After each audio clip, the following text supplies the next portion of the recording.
All right, we're coming in with the live Bochi reaction. Hello! How are you doing? I don't know how to start this, but I did something pretty cool, I think, this weekend. I did so. Yeah, I went to YCS Philadelphia, and I played a deck that I thought, this might get me some wins. I think it's pretty good matchup against most of the meta.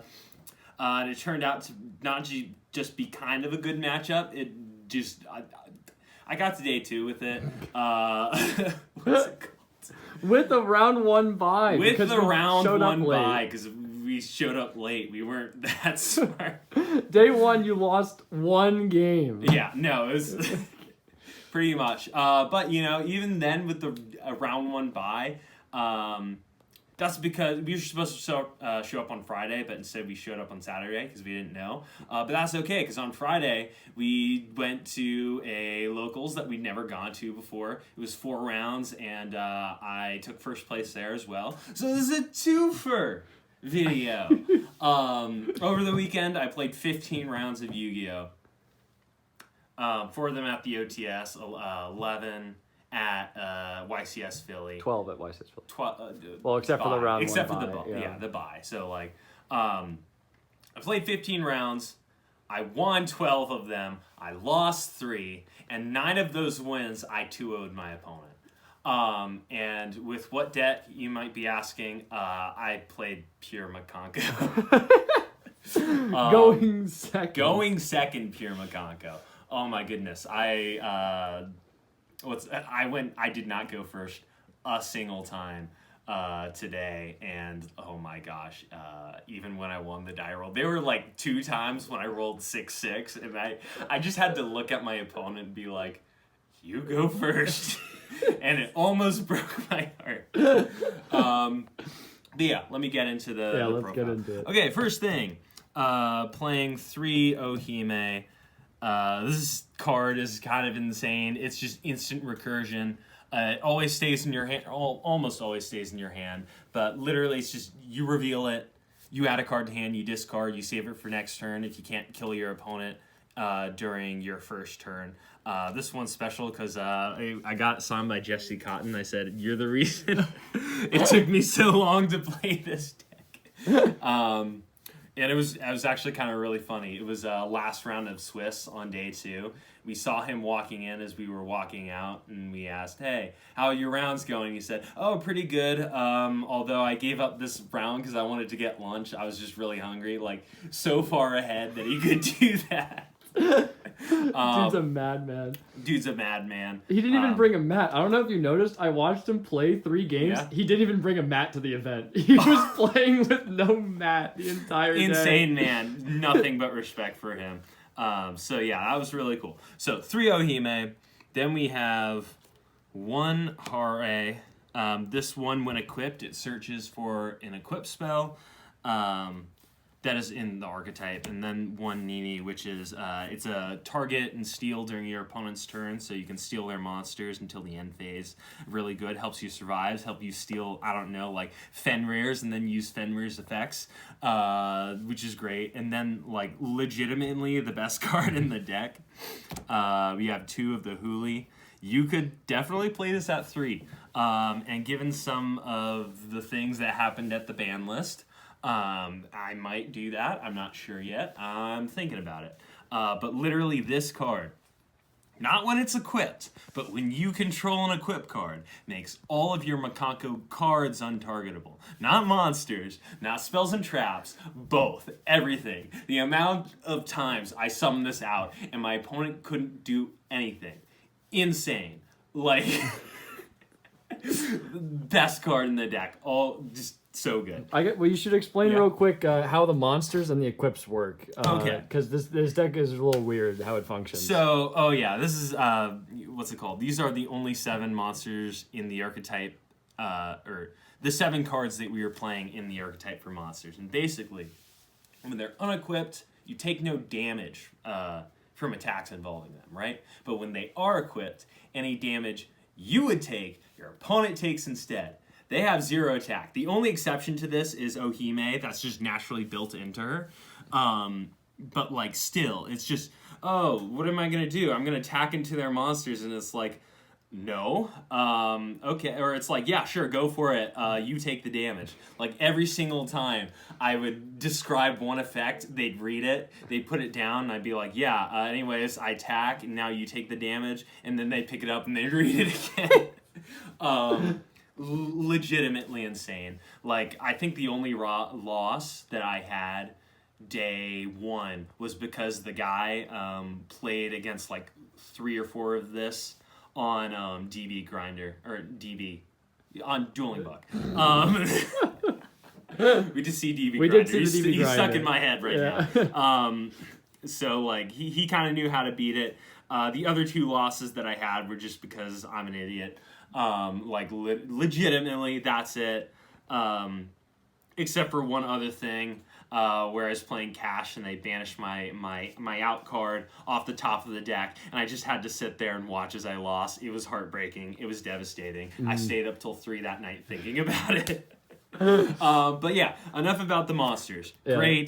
Great stuff. I don't think you need to run more because I always saw these. It's just so good.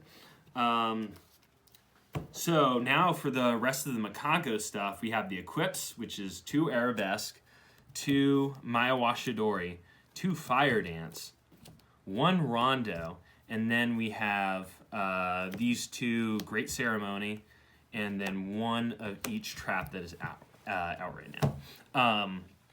This, you equip to a card, you bounce the card that's equipped to summon out one of your these guys, and add the card back to the hand that was previously equipped, re-equip it to the newly summoned monster, right? Which is great because I guess I'll get more into this later, but Lava Golem is not once per turn to summon, so Lava Golem, equip, effect, bounce, Lava Golem, it's so good.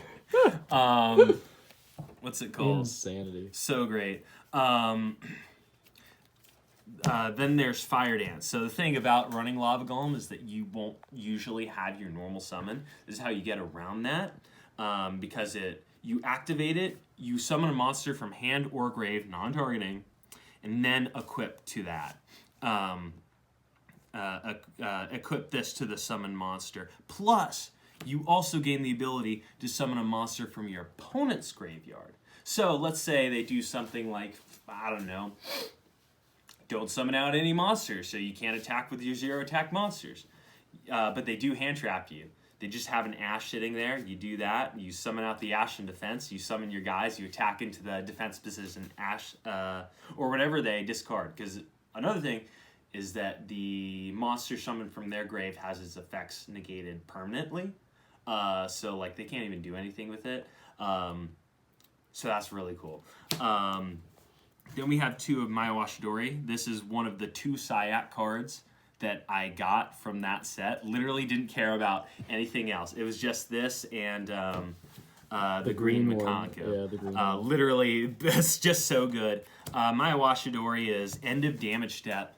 If your Mikanko attacks, it doesn't have to be equipped to your Mikanko. It just needs to be equipped to something. If your Mikanko attacks, you can target a card on the field, bounce it to hand, and it happens during the damage step. So they have to have something that negates the activation to get rid of it, or else they can't do anything. That's pretty cool. But the better effect, if this is in the graveyard, plus one of your Mikanko monsters, you can affect target one of your Mikanko monsters from the grave, summon it out, and re-equip this from the grave. So it's just an archetype Monster Reborn, uber searchable. It's literally the amount of times where I'd go through my whole hand beating out everything they got. Then once they think I'm done, I just Mayawashidori effect, target Huli, summon out. Huli, search trap, and it's like if they have one more negate or one more interaction, the trap search usually gets rid of like an Ash or something. And it's just, I just would do that attack per game. It's so good. These are the ones that we run at 2 of. I want to bump this up to 3. I'm not sure yet. I saw this pretty consistently in my opening hand, even at 2. The last equip we run is Rondo, which is it's basically in archetype Snatch Steal. You can only control one of it, and you can't activate the effects of the monster that you equip it to. But literally this, you can equip it from the deck using this card. And like my last loss of the whole tournament, it's because I had this set, and my opponent Rise Heart to banish 3 off the top. This was the first card off the top, and it was just tragic. I saw it, and then Literally my tragic. gosh, I don't want to talk too much about it. So yeah, these are the equips. Other interesting thing about this, last anecdote I'm going to bring up. During the end of day 1, I saw that there were a lot of vendors, and I decided I really wanted to get the CR version of this, because I thought I deserved it for doing as well as I thought. And I saw them at the beginning of the day, but towards the end of the day, I asked every single vendor, and the same thing was said. They have been sold out. Every single one of them sold out. I'm not saying it's because of me. But are you?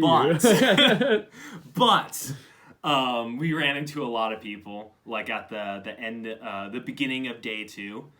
Me and Joe were out talking to some people before the doors opened, and we were saying, "Hey, what decks were you playing?" And I say, "Do you know what Mikanko is?" And they just looked up at me, and they're like, "Everybody, You're that guy." I'm that guy." Apparently, like a bunch of people in the Massachusetts and Ohio areas have been talking about some guy who's playing Mikanko that was getting all of their best players out. And like I don't know, that might have gotten to my head just a little bit. What's it called? But that was really cool. Speaking of which, all the people that I met from Massachusetts and Ohio, yeah, you were all very cool. That's true. I didn't meet a single bad person during my games. Oh yeah, I didn't learn any of your locals. If by any chance you see this, just let me know and I'll shout out your locals. Yeah, equips, that's it. I'm That's done. it. Let's talk about these. So these are, you can quick effect summon a Mikanko monster from hand, ignoring special summoning conditions. So you can summon this out. Although it does bounce during your opponent's end phase, but that's okay because, what's it called? That is perfectly fine. Because usually you want this back in hand so you can search stuff with it, or their turn's over before this even comes back to hand. The other great thing, and probably its best effect, is that when it's in the grave, you can banish it to Foolish a Mikanko card. So if you have one of these monsters in the grave, you can send this, or if you have this in the grave, you can send any of your Mikankos and then effect revive back. So that's something I was doing a lot of. What's it called? That was pretty cool. Then the last cards, Rivalry, best artwork in the game of Yu-Gi-Oh! I genuinely think so. It's just so silly. Basically, you can target a card on the field and equip it with an equip from deck. You have Snatch Steal. That's kind of cool. And then if it's in the grave and equip goes to the grave, you can banish it for cost to add target and add any equip back to your hand. Very, very cool. It's I think the lesser of the two traps, but it is a very good trap. Where basically you can summon a Mikanko from the deck and equip it from hand or grave, but it will be banished when it leaves the field, which is something that my Awashidori also does, although usually it doesn't happen because they never get rid of it. Which is great because, like, let's say you really want Nini and you already have this. You do this, summon out Nini, which is a monster Snatch Steal that actually lets you use the effects. If you have that plus that, it's basically just 2 Snatch Steals. It's great. It's busted. I love it. What's it called? I know it's a going second deck, and running 2 traps isn't amazing, but they're just such good traps that they're worth running. And you don't always get to finish your opponent right off the bat. It's a lot like Sky Striker, where you can OTK very easily, more so in this deck than that one.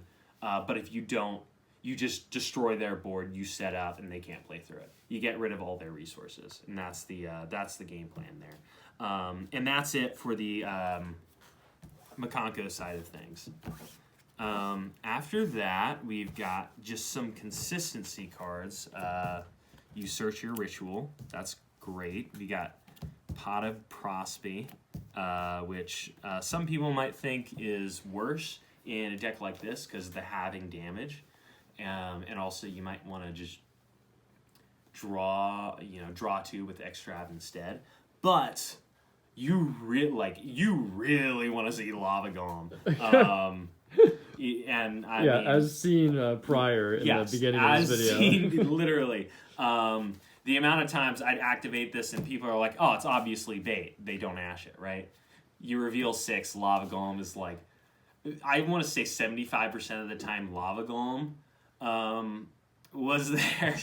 So just add that to hand and do it. And it's like, game over, man. It's over. Game over. Last consistency card is that. I'm not going to lie. I don't think I use it too often. I stole a monster once, I think. Mm-hmm. Yeah, I did. I stole a monster once. I drew 2 once. I don't know if it did much for me. But I generally don't. I just generally. I can't talk. In a hand trap format. In a hand trap format, nice. You gotta use it. It's kind of nice, especially if like you're going second. You can just steal a monster, make Zeus. Mm-hmm. That's fun. In the cash too, you can take a Rise Heart or something. Which is just so good. And that's that for like consistency stuff. Star of the deck, Lava Golem. All the going second cards that we threw in here. Literally, I think I Lava Golemed everybody that tournament. Every single person. There was one match where somebody just a Rise Art passed, but they had D-Shifter engraved, so I did this, summoned out Hooli, and summoned, I don't know where she is. Yeah, summoned out Hooli and summoned their D-Shifter to their side of the field, and then I was able to Lava Golem again. It was funny, really fun. Not fun to get hit by it, but oh my gosh, so good. Other thing, Pank. The one of. If there were 3, he'd be busted in this. Just making sure this works. Back to the video now. Good. Okay. Technical difficulties. Technical difficulties. Joe doesn't know how to use iPhone. Yeah, that's fair. What's it called? I was talking about Pank. Pank, good. You summon Pank. He can use his effect under skill drain because of the way he's worded. He says tribute any Dino Wrestler monster instead of himself. Something about that just lets him do it. It works with other floodgates too. Yeah, plus, it tributes himself for cost and then activates in the grave. So. Yeah. Or the effect happens while he's in the grave, which means it's not affected. It's so good. It's so good, right? But also, like, if your opponent has, like, Spell Canceller or something on the field, usually they also have a, what's it called? Saryuja. So you summon this under their Saryuja. You gain attack. You can contest the Baron or the Regulus. So if they only have 1, you get over that, and then you quick effect pop the Spell Canceller, and you go off. So, like, you lose your battle phase, but it's okay because they're not going to beat you after that. Mm-hmm. Yeah, so great stuff. I don't know if Fenrir can replace him in my heart, but I don't know. Given certain cards that are, I don't know, getting limited to 1 on the ban list, I'm not going to be able to. I'm going to have to find new ways to play this deck. The unplayable card. This card is great. We won't. This is great. It lets you make some very spicy cards in the extra deck. I think I went into one actually won me a game, and I'll show you later. But just very good cards. So sad he's getting hit, but it makes sense. Excel Synchro Dragon is just too good of a card, and any way that you can stop that from doing that is really good. Then we got 3 Droll, because you gotta play Droll right gotta now. do it. I'm not gonna lie, he didn't do too much for me yesterday. But he does great stuff. And then this, it's a great 6th card to draw, so that's my thought behind playing this. It's just very good. 12 hand traps, so it's not a full, like, it's not all board breakers, but your engine is a board breaker, so, like, you might as well. Okay, extra deck. Let's start off with, we got 2 Zeus, because we gotta do that. And Diabolus was still around. Diabolus was still around. After round 2, we learned he was gone. It was crazy. There were strangers hugging strangers. People running up. It was nuts. Literally most energetic part of the day. It was very loved cool. It. So we got these 2. We've got 1 Break Sword, because if you summon off the trap or off my Washidori, it'll get banished if it leaves. But if you overlay, it doesn't.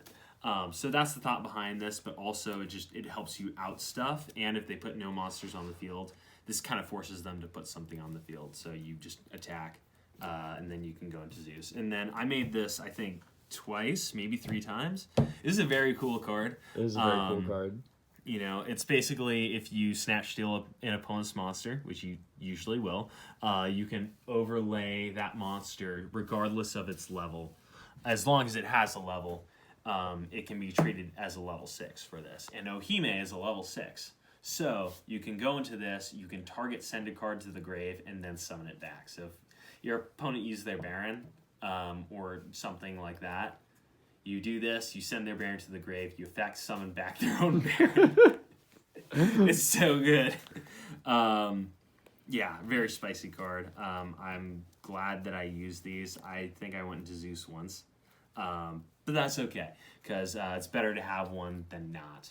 And usually they will try and hit one of these instead of your better cards, like Scarlet Red Dragon Archfiend, which won me a game. Actually, it won me a game 1 against the cash player. And then game 2, when he does Diabolos, he rips this. He doesn't go for it. It was silly. Crimson Blader. You can make it off of Gamma, and I figured, hey, it's something to make if I'm going against cash and I can't kill them. I made it once while this was already on the field, because my opponent stole this with Big Eye, and then I triple tack stole it back. No, triple tack stole... No, it doesn't matter. I stole this back, right? And I killed them with it. And I made this, and I'm like, I'll stop them from playing the game. And then I thought, wait a second. Scarlet, blow up the field, attack for game. Crazy. Gamma, didn't make it once. Still a good card. What's it called? Because of Gamma getting hit, there's not really going to be a way to get in these anymore. So I might have to swap them out, which is very sad. But it's okay, because you have a very, very open extra deck to go into stuff with. So not too much loss there. For links, 1, 2, 3, 4, 5. Link climb. This is if you have a second Gamma in hand, you just go into this. It's great. If they Ibly you, didn't happen once, but Yeah, where are all the Ibly players at? What are they doing? What's it called? They didn't watch my Live Twin Sprite video. And then this. So if you have an Equip Engrave and you just have a monster, or the green Equip, my Washidori Engrave, you just normal, you go into that, my Washidori effect target, or if you have Fire Dance, you do that so that you can summon out, and then you can, like, do that. I don't know. You can do very janky link climbing because of that, but that's the thought between, for all of these. And then last 3 cards, what's it called? I got Maximus, sent this, and my Gamma punished them. It was a branded player. Very nice guy. He didn't know, though. He didn't know, though. I thought that was a really spicy play, though. I wasn't prepared for it, and at first I was like, that's okay. I don't go into this anyway. And then I looked, and I'm like... and that also gives away a spicy extra deck card, which I guess I'll go into now. First thing, you mean side deck? Side deck. Yeah, Side deck. First things first, 3 of this. Best girl, baby. Best girl, red woman jump scare. This is if I went up against Purelli or anything that set up just one monster. Like, or Cash, yeah. Yeah, what's it called? Like, I had 2 of these on a lava golem against a Cash matchup. Dude, it's over. It was like, what's it called? I couldn't get them to a Rise Heart, though, so I just did the lava golem thing. What's it called? If I went into this, I might have survived. Honestly, that was literally the only cash loss I've had this entire last format was that. Oh yeah, because you ripped the this was smash at the top. Yeah, this is the same. Very sad day. This deck plays under D-Shifter so well. I hate this card. It should be banned because unlike every other toxic hand trap that there is, like Droll, when you have the ability to main deck this, you are going to abuse it. It's not just because you can play under it, it's because you abuse it. Exactly. The thing is, like, I don't care too much about it. It hurts with my Washidori and the foolish effect off Great Ceremony, but that's it. That's the only thing that I care about. So if I can do this to somebody else, I know that I can play through it better than I can with other decks. Mm-hmm. And so they won't know that, so they throw that in against me, and I'm like, heh. Anyways, so that's great. I had 3 Sprite matchups this weekend. This is really good against Sprite because they will either have Red and Carrot, or if they don't have that and they play the Melfi version, they'll have Caddy and Melfi of the Force. Mm-hmm. Yeah, so you just do that. You get rid of 3 of their interactions there because they lose their bounce, they lose their negate, they lose their Herald. And just remove his bodies on the field. Yeah, it's just so good. I should have sided this in more, I think. Evenly's crazy. It's so good. And then I don't need to explain it. The only problem is missing your battle phase. Not great. Yeah, with this deck, it kind of is. I'm scared of Branded. The thing is that I played Branded on Friday, but at the YCS didn't see it, so this was just kind of a dead card. I used it once against Sword Soul, but they killed me anyway because they went first, set anti-spell, and I'm like, they can't kill me. You know, they're like 500 off. And then they linked into a second monk, and I'm like, shoot. It's okay. I won that match up though, but that was like dang it. One of like the 3 people I did not 2-0 that I beat. So yeah, that was kind of it. That's kind of the deck. I'm a really big fan of it. I am really proud that I did it. I ended up like 177th out of 2,400. Yeah. Yeah, that's huge. Yeah, it was really cool. And it was my first YCS, so that was very, very cool. But yeah, c'est la vie. It was a good weekend. I hope you enjoy this. And, you know, stay safe out there, I guess. Don't get OTK'd. Don't get OTK'd. There we go.